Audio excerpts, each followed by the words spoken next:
I am with, I'll start over. I am Bill Pike. I am with Arizona Mesa. I am the program coordinator. I also serve on the NEDC committee and am chair of the curriculum committee. And so want to kind of talk about the NEDC and the UN sustainability goals. And so really the $1 million question that goes along with this iteration of the competition is how do I teach my students about inequity? And it really gets a little bit kind of confusing. And so what we want to try to do is leverage things that are already there to help our students understand the difference between inequity, inequality, and things like that. If you've looked at the NEDC projects the last couple of years, there's been a lot of inequality, but not very much inequity. And there's a very fine difference. And so I want to kind of start with that. Um, so when we look at these, inequality or equality and equity are very closely related. They actually come out of the same thing. So it's really easy to confuse the two. And so I'll use a little bit of example here. And so in the chat, I want you to give me your impression about this. My 15-year-old daughter says that it is inequitable that she is not allowed to drive because she has places to go and some old man, me, has to drive her. Now, is this an inequity or is this an inequality? So in the chat, let me know what you think.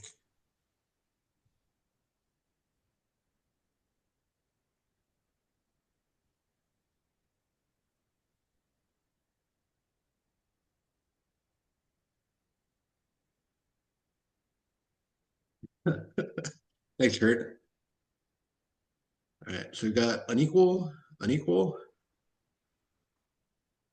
All right, and so we're coming through, and we as adults are all saying this is unequal. I've yet to see anyone say that this is inequitable, right? And that's because we recognize that 16 is that age that has been decided based on over 100 years worth of data. And even then, there's a little bit of wiggle room. If we lived in a rural space where, say, for instance, you're working on a farm like the Midwest, there is not, you can drive a little bit earlier, provided that you are on your family farm and things like that. I asked the same question to a group of teachers and students, and the students all said that it was inequitable. They did not see it as an inequality, they saw it as an inequity. And so this is really where we can blur the lines a little bit in terms of what are people seeing in this space? What are people really understanding about the differences between unequal and unequitable? And so this is where we can start with sort of some ways to lead them to that space where they can see what inequity is versus what inequality is. And so I really want to try to provide a basic definition here. Right. So inequality is when things are unequal. Inequity is when that unequalness is avoidable. And so I'll give you an example with this. I have a chronic illness. I have lived with it for most of my life. There are certain things that I cannot do based on health reasons. That is inequality. That is just how I have to live my life. It is not inequity because that is something that, in order to, oh, I don't know, function as an adult, I need to be able to say, all right, I need to do certain things. Right. So it's not avoidable. Therefore, it's just an inequality rather than an inequity. And so that's really where we want to start.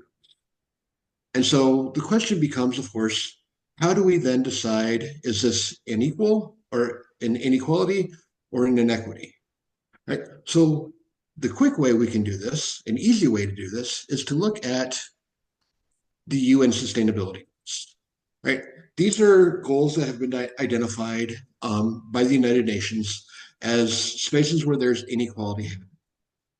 And these are things that we can look at and say, all right, can we take this inequality and now look at and find an inequity within that inequality? Can we find that space that's unequal?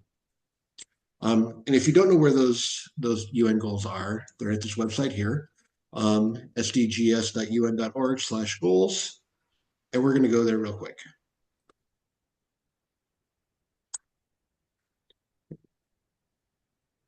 And so here we have the 17 goals that the UN has identified as inequities or inequalities. Things like poverty, hunger, health, education, and things like this. And these are things that we've already seen within the context of the NEDC. The past couple of years, it's been choose a UN goal and work within the confines of that goal to be able to say, this is what we're choosing to address. But what we want to do with this is start looking at how can we take these and go a little bit further. Excuse me. And so what I want to do is I'm going to randomly pick a goal. So let's say number 9, which is resilient infrastructure. We can look at this and say, all right, we have all of these different targets. Transportation. That was one of the things that came up in the chat was, we can't really tell because, is there public transportation available? So do we have things like sustainable transportation? Is that something that we can avoid? Are there inequalities that we can avoid? Is it something that is like, well, within the system that we're in, it's kind of hard to do? Um, a great example of this is actually the city I live in, which is Tucson, Arizona. Our bus system is pretty decent downtown, but as you get into the suburbs, it's really just garbage. And that's because, well, there's limited funds that they can do with that. Is that something our students could address in terms of looking at an inequity and say, all right, we need to be able to help people get sustainable transportation? Maybe, maybe not. I don't know. But these are the questions that we want to make sure that we're asking as we look at these. Right. One thing that I do want to make sure that we all know is that the UN goals are very dense. You can see that there's a thing here that's the targets and the indicators, and it starts coming down and saying, all right, we've got 9.1 coming down. Oh, look, we go down to 9.C. Right. So there's a lot of different things that are within this. And so, how can we unpack the goals to then be able to say, is this something that we can look at? And is this something that we can start addressing as an inequity that's avoidable rather than an inequality that there's not really much we can do about it?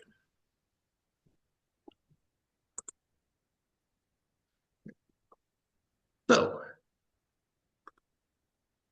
we have some lessons within the Mesa USA curriculum.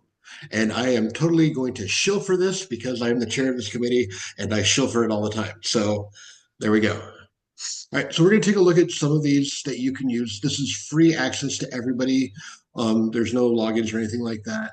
And every state has a member as part of the committee. So this is all something that we've come together as one. So the first thing that we want to look at is what are the UN goals?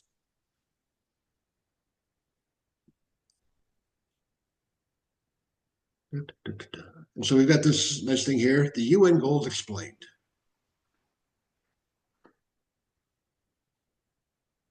And this is a downloadable PDF. But there's a quick little thing here that introduces what the UN goals are. And then it takes a look at each goal. So the first goal is no poverty. And the idea behind this is that, all right, we're going to introduce these 17 goals, but what are those targets? What do they mean? And then a quick explanation of this is what it is. The bottom is this is what it is. And this is all based off of things the UN has told me because I asked a lot of questions and said, all right, what are you guys trying to do with this? And then they said, well, this is what we're trying to do. And so this is all information directly from the UN to say this is what it is. So as we look at these, we've got eradicate extreme poverty, and we've got dates within this. So you can show this to students, and you can actually even go through and say, you know what, maybe an NEDC thing we don't want to address is a target, is the goal one target. Maybe our state is theming something where we've got sustainability in there or life above land or something like that. And so you can come through and look at all this. And the nice thing about this is that it shares data with the students. One of the things that we always want our students to be able to do is start looking at what is the data that is informing our decisions? What is the data that tells us this? There's global data within each one of these goals that talks about, well, here's where we are. And so you can, and then we ask them some questions about, is there anything you can do? Is there a user that they can Okay, find within there to be able to talk about they're gonna go with them. what is that space? Mhm. Right? So we can look at the UN goals and go through each one and take a look at this and share with your students and ask them these questions. Right? And the nice thing about this too is that a lot of these goals are interrelated. So there might be something where they talk about, poverty as well as infrastructure. Is there something that is tied together that maybe a team could take a look at and and address?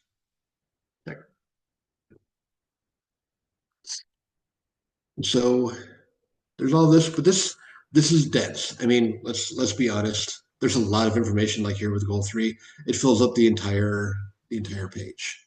And so another thing that we've put together is how to break them down.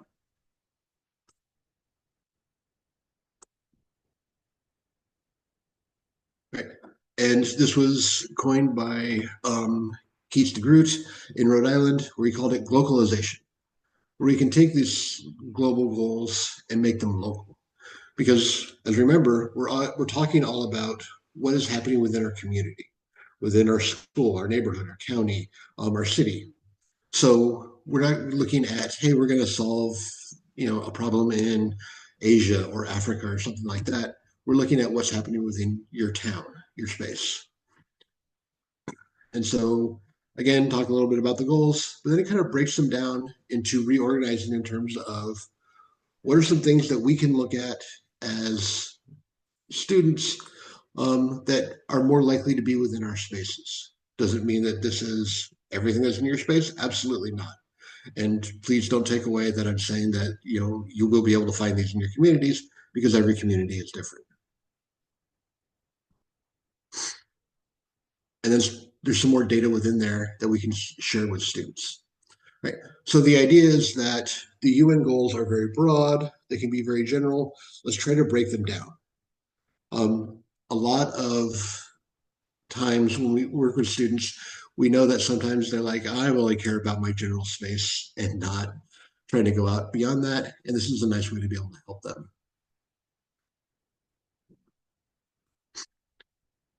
Another part that we have, another thing that we have is how we can apply the UN goals to the Mesa NEDC. Right. And again, this gets into that space of students really like, all right, what are they? What do they mean? And how can we break them down? Um,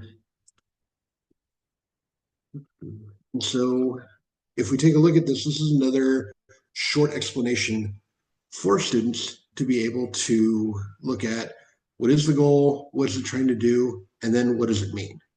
So how can we break down the political speech, we're going to put this out for everybody in the world to see, but what does it actually mean? And breaks it down a little bit in terms of what we're doing. Right. Excuse me. And so one of the things I do want to make sure that I share with you is that you might look at this and say, oh, these are presentations, this is a lot more work and things like that. Within the Mesa USA curriculum,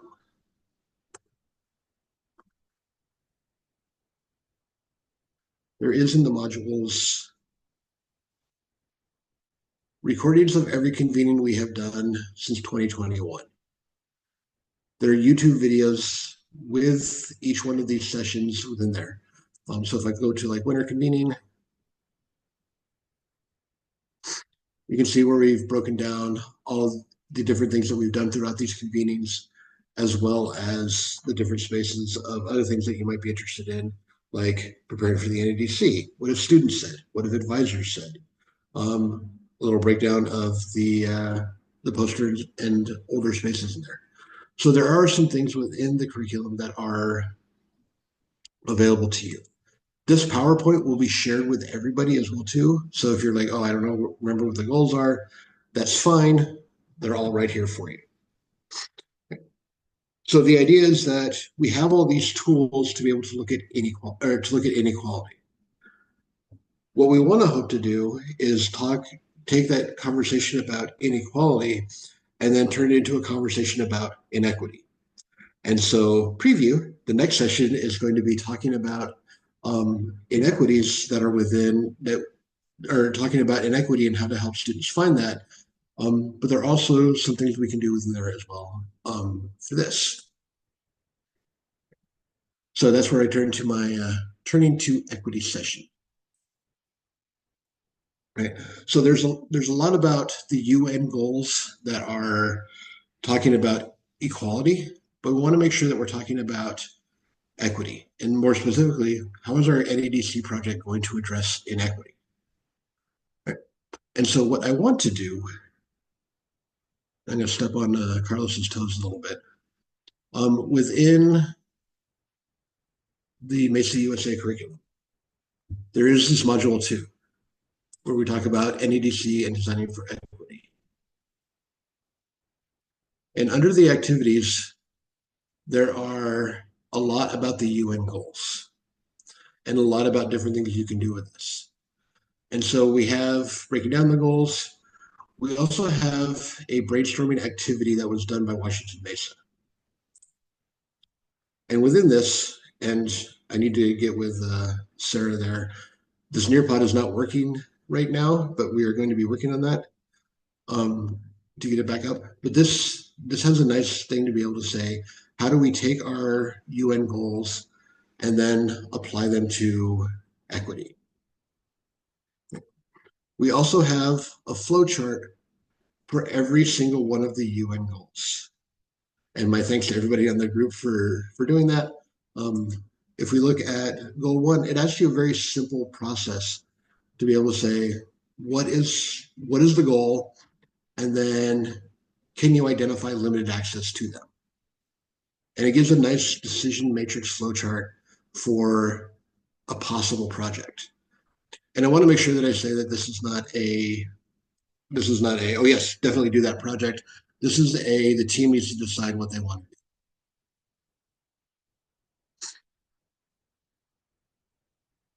And so at this point, what I want to do is ask a couple of questions.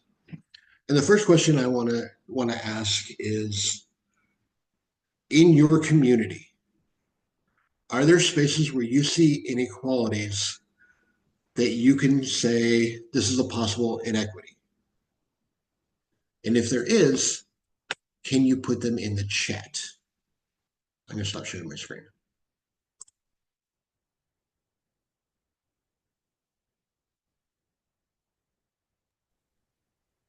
Bill, can you repeat the question?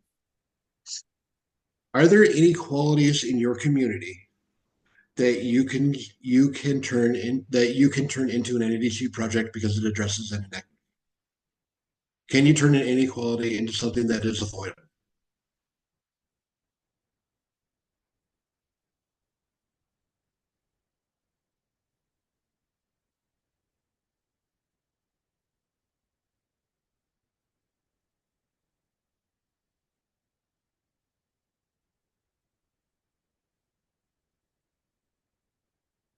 Clean water, access to technology. Now notice what this is. It is hard to think of answers in this space. It is hard to think, oh, how can I shift my thinking in that? Right? We're getting some answers coming in, and I thank you to everyone who is putting those answers into the chat. But notice how there's a lot of thinking time and a lot of, hey, I don't know, let me think about this. Right? And this is the importance about why we want to make sure we're looking at the UN goals. The UN goals provide a framework, and that framework is, here's a space where you can look. Can you identify these things within your community? Can you take what you've identified within your community and identify an inequity within that space? And that can be a hard question to answer. It's a hard question for adults. It's a hard question for teens. It can be a difficult question to answer. And so I want to make sure that as we're sitting here and you're kind of looking at this and thinking about this, this is what your students are going to go through as well too. This is also a space where their life experience isn't going to have as much as you do. So you want to make sure that as you're talking about the differences of inequality and what the UN goals actually mean, that you really give the students a chance to explore. And one of the things that I know is that every Mesa Center is different. Every Mesa school is different. And so there's going to be different things that come up with this. And so what I would ask you to do is to look at your spaces, wherever your schools, your communities, your neighborhoods, whatever those are, and then look at what are the things that kids are talking about? What are the things that kids are going to be saying, oh, this is a problem in my space, or this is something that I can identify? And then try to think about things that can help them uncover inequity within that space. The UN goals are going to provide some great framework to be able to help frame that space, but also it's going to require a little bit of planning on your part as teachers and as educators to be able to say, all right, how can I draw this out? How can I do this? Because as I started off at the beginning, teenagers look at the world differently than we do as adults. And they might identify something that you had not thought of that you might be like, wait, hold on, that's not really an inequity. Um, so make sure that they're identifying those spaces. Once they've found those spaces, then it's going out and having finding that user and having those conversations, and going from there. And so this is why we kind of broke this up in terms of UN goals versus to inequalities, to then be able to talk about inequity in the next session, because we want to make sure that we frame it in a way that students can start thinking about what is that actual inequity within their space. And so my challenge to everybody who's in this room right now is think about your spaces. We have some things in the chat: zero hunger, responsible consumption, arts education, community parks, things like that. Is that something that students are going to identify? And then is that something that they're going to be able to turn into an NEDC project? Right? Because we are supposed to help guide them to whatever that next step is going to be to help deciding what that is. So I'll let you think for a minute, and then I'm going to ask a second question.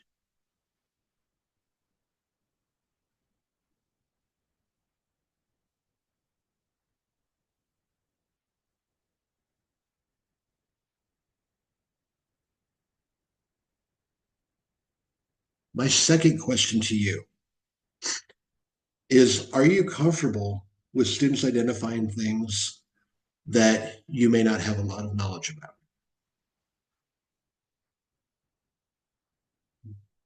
All right, thank you, Manny. I appreciate the immediate yes. All right. I would like to also put in there, remember that we all have our own personal biases within the space, and what students are identifying may not be within our space as well too.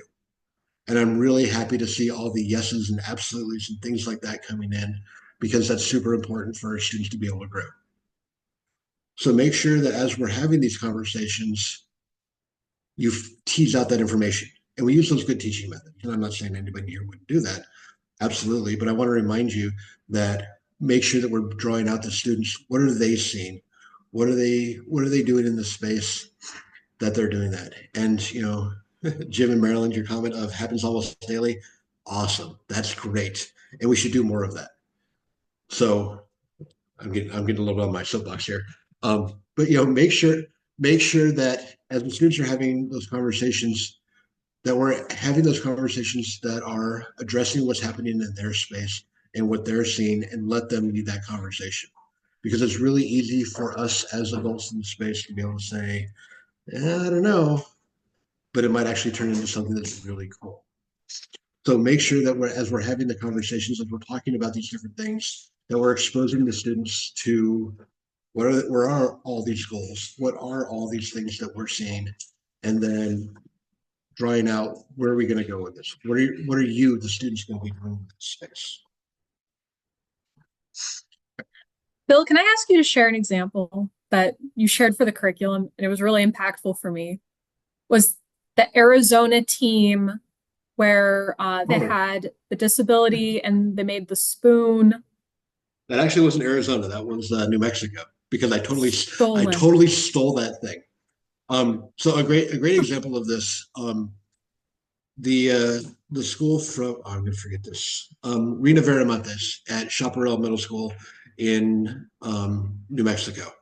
Her students had a blind student who they worked with, and they built a spoon to let her know that there was food and so that she was able to eat it, as well as a device that let her know when her cup was full so that it wouldn't spill out onto the table.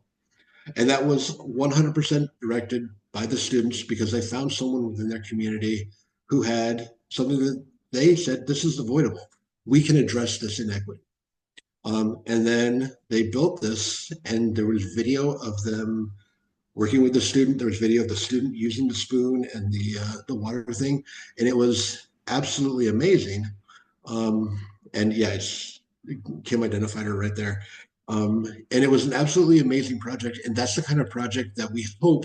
I'm not saying that we have to. That we hope to be able to do where we have that user addressing some kind of inequity that they need help with, and then we are able to, our teams are able to build a device for that.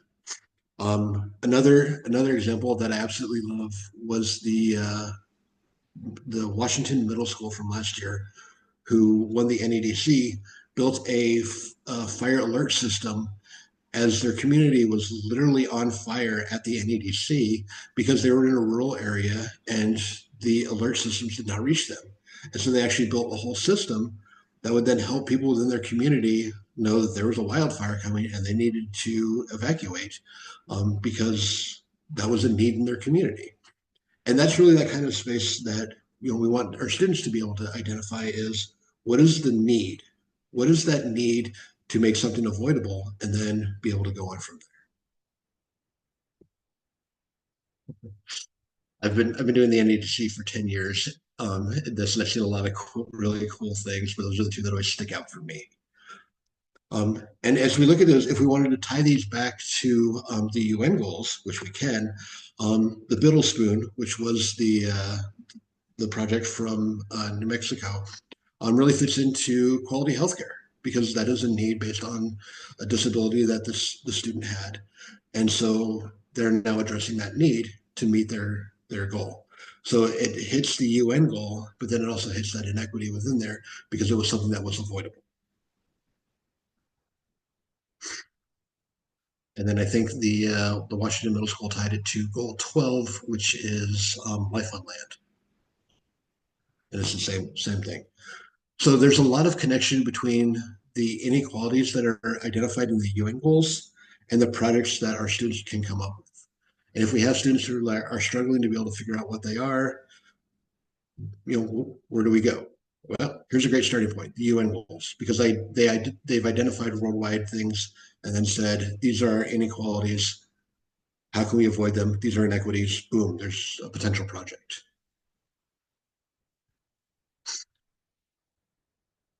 And so I wanted to leave the last half of the space. And I think we started about 10 minutes early, so I'm going to finish probably a little early. Um, as a space to ask questions, to offer thoughts, to make it sort of a brainstorming space, to be able to, excuse me, to be able to introduce the goals and be able to work with students to identify their projects. And if you're like, already know what we're going to do, awesome, great. Please use the resources in the curriculum. If you're like, I need help, or I have questions, or I just want to chat, I'm open. But I know that the goals can be a little bit overwhelming if you dig deep into them, and so I want to make sure to offer a space for you as the educators to be able to um, ask questions if you have them. And Kurt, that's a really good question. I'm putting the link in the chat.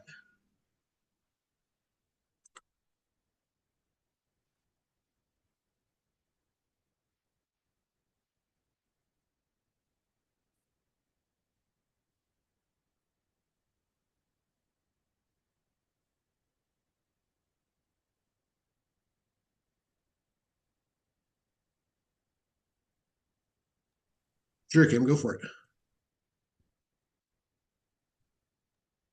Morning. I'm in Albuquerque, New Mexico, and I'm the Central Interregional Coordinator for New Mexico Mesa. And I've just hosted 3 student workshops over the last 3 days. They just finished. I'm exhausted. Bravo, teachers. You do it every day.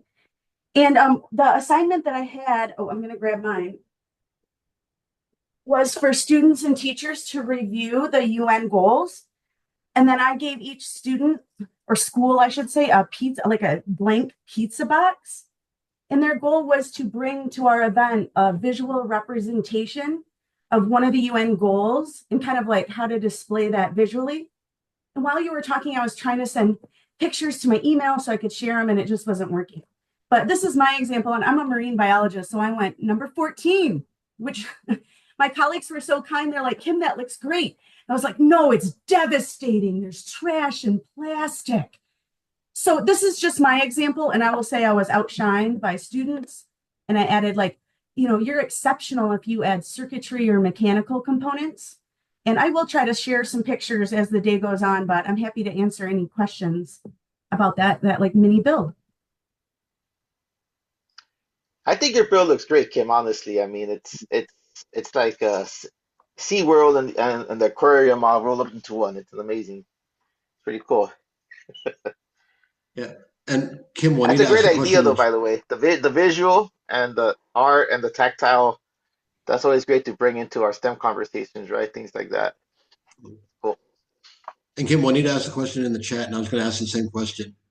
Can you send me that so I can add it to the curriculum? Because that's a great activity, and I would love to be able to share that with everybody. I feel like you think that I have a big write-up, but I I don't. I was just like, let's see what happens. I use my region to pilot things all the time, but I do have an email that was like, this is what I'm looking for, and kind of an image that yeah, I can put together some of those images with the highlights I was looking for. Sure. Yeah, we could turn But it I, into more a Mace-ish looking kind of activity, you know. Yeah, Yeah. let's do but it. I think that's a good reminder to all everybody who's online that if you have activities that come out of these discussions or that you've done in your classroom, please share them so that others will be able to benefit, so other states can benefit from what you've already discovered. And who would they send those to? Would they send those ideas to you, Bill, or? They would. In fact, I am putting my email in the chat where if you want to send me things, that's great. The one caveat that I always ask is that if it is branded, please remove any branding off of there because we can't use like Project Lead the Way or things like that because we don't pay a licensing fee. Um, but we did like what Carlos said there. We have taken stuff and turned it into a Mesa thing. So Kim, I have a question. This is Manny. Was that something they prepared, you said, ahead of time, or did they do it at the rally itself? I didn't catch that. No, I asked that teachers, clubs, groups brought at least one ahead of time, and one school brought 8, and I was like, okay, great. And most schools brought one. They came in a variety. It was the bell curve of exceptional to we could have probably done more. Mm-hmm. It was really nice. I called it my UN pizza box of flair. You are awesome. Thank you for sharing that.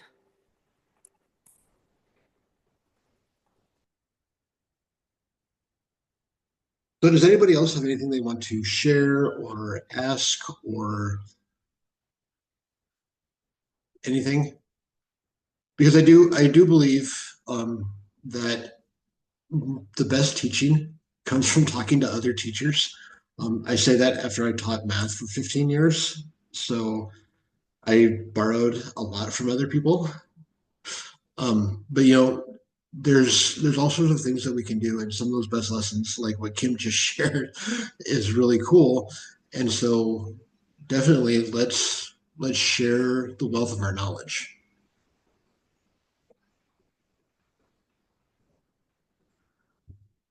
and ask questions if you don't know. I'm a big believer in asking questions, and who knows? Bill, I have a question. I have an answer. Go ahead. So, one thing that I've seen my own students struggle with and other students struggling with is starting with the problem before they start designing. You know, sometimes we'll have students make a project starting with a solution and then retrofit a problem. How do you get them to start with the problem first and have that drive their design? And that's a very complicated question, and it's one that I know a lot of people struggle with. And there are some students who just want to build. Great, all right, build something, and then ask them a question like, "Well, who's that for?" Then tell them to go out and find information, and then come back and basically redo the entire thing that they built because, well, it didn't work for that person. Another tactic that I've used is I never gave materials to people until they had a proposal. So if they said, "This is what we want to do," I'd be like, "Great, where's your user research? Great, where's your research just in general?" Because I was a MESA teacher before we had user input. It was like, "Great, where's your research? What research do you say that has driven these decisions?" And then if they can't produce that, it's like, "Well, I'm not going to give you anything to make it with because you haven't done any research. You haven't done anything that says, oh, this is what we're going to do." And if they have done some research and it was half half baked, then say, "Well, okay, well, did you think about this? Did you ask these questions? Did you do things like this?" Because a lot of students don't quite understand. I wouldn't say a lot of students, but some students don't understand. You need to actually have research into why you're doing this before you actually do it. And that's part of the scientific process, the engineering process, where we're asking them to explore the problem before they design something and test it. And that exploration needs to include, for the NEDC at least, needs to include some kind of user where they're getting their client to say, "This is what I need to do," rather than deciding, "Oh, I'm going to make an alternative to the canes for blind people." That was a project that a team did once. And then when they went out and asked blind people, they said, "No, we like our canes. This is a terrible project." Well, you just wasted a bunch of time before you actually, you could have asked the questions and done your research before you did that. So, it's really good to provide some context to the students to be able to say, "This is what you need to do first before you can start building." And if you just have a kid who loves to build, be like, "Great, build me something." I have I have sitting in my garage a giant piece of wood that says ln parentheses x. It's the natural log of x. They made that, and I said, "Well, what are we going to do with this?" And then they went back and did some other things and made this really cool presentation about it. But it's what's that context we're going to do? So how do you break that idea of, "I'm going to build first and then research," and say, "All right, you need to research first and then build." And Kelly, I'd like to share Like, too. Oh, sorry. I was just going to follow what Bill had said. One of the things that I would do is before the building materials was they had to do a design brief. So the design brief did have like the problem statement, like what materials are you going to use, a generic kind of budget, and then a sketch. And until I kind of approved that or felt like they've done their due diligence, then yes, then give them the materials. Otherwise, yes, it's a lot of wasted time. So if you get them used to doing that as a best practice, then they'll know ahead of time that they have to do all of that before they can actually start building. and we also know that that's a habit of mind, and if they're going to just start build first and then talk to somebody, that's not the best habit to be in if they're going into STEM. So we need to reverse that. And so building better habits makes them better STEM professionals. And Luis just popped up a message that the session ends in 1 minute. Can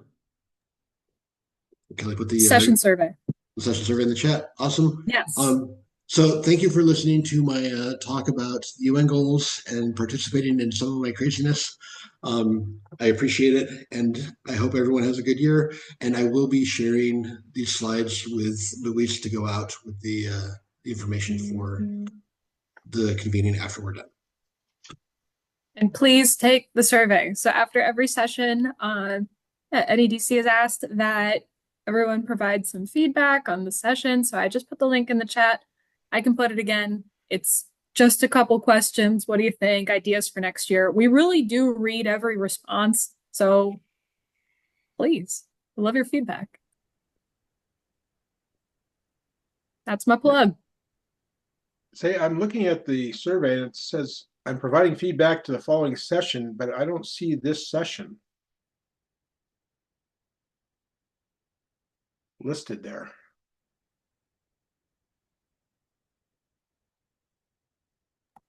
That is fair. It's That is a true because Kurt, they knew it was going to be so awesome that they just like, oh, we don't need feedback on that. Yeah, You don't need a name. yeah. Wait, I'll try to figure out what it was supposed to be. Hold on. Yeah. Are we?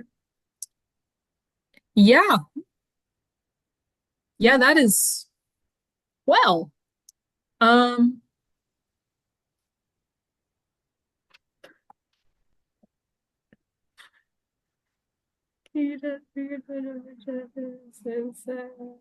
Cool.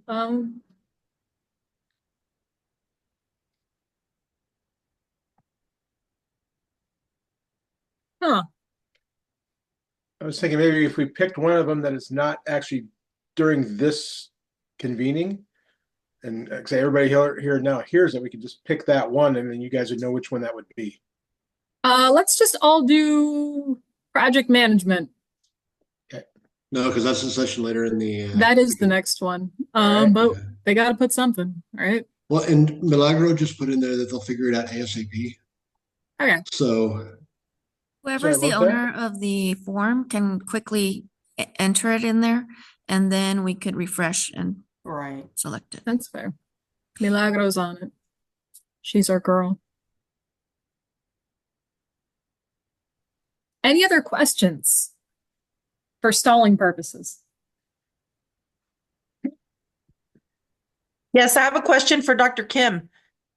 Did you have somebody donate those pizza boxes, or did you actually like yeah, how'd you maneuver that? Because somebody said on the comment like, oh, it'd be nice to if they shared the pizza, but then I was thinking it might be greasy. So did you just go to your local pizza place? Because that could be an inequity for some of us. Well, to be honest, I had ordered a bunch of pizza boxes like 3 years ago, and they've been sitting in my office, and I've been waiting for a chance. But they're like small pizza box, clean white from Amazon, so there's maybe a small cost there. But yesterday, I had students show up with big old pizza barn boxes, and the teacher in Berlin said that she had got some donated from that's a pretty low cost donation if you're willing to ask. So Oh, yeah. That's where I started, and that's where it went. And I Okay, know, yeah, I'm all about free. yeah, Thanks. and I know Domino's is willing to donate boxes if you go in there and ask nicely. It's not 100%, but there are different ones that will give you pizza boxes if you go in and say, hey, this is for a school, and kind of give them a little bit of a this is what we're doing. I'm going to quickly butt in here. I'm so sorry. So the survey has been updated. So if you have not refreshed it, if you could just quickly refresh it, our category should be right on there. Also, folks should complete one for the keynote speaker, correct? Yes. I like Kim, how you're sharing your screen right now. Literally, she's literally sharing her screen. Man, I've been troubleshooting for 3 days. This is nothing.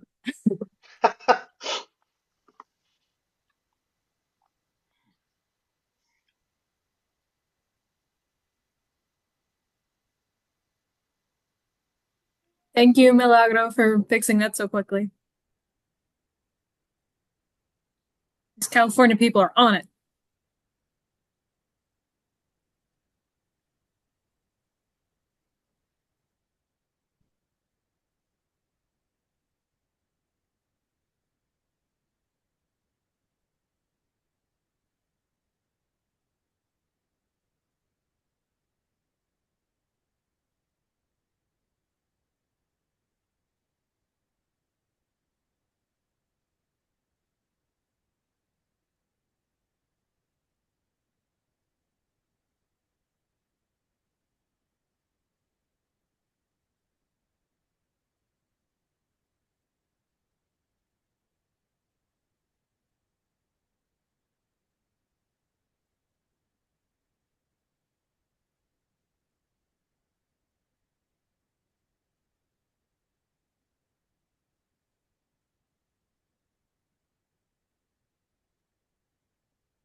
Carlos, I think I'm turning the room over to you now.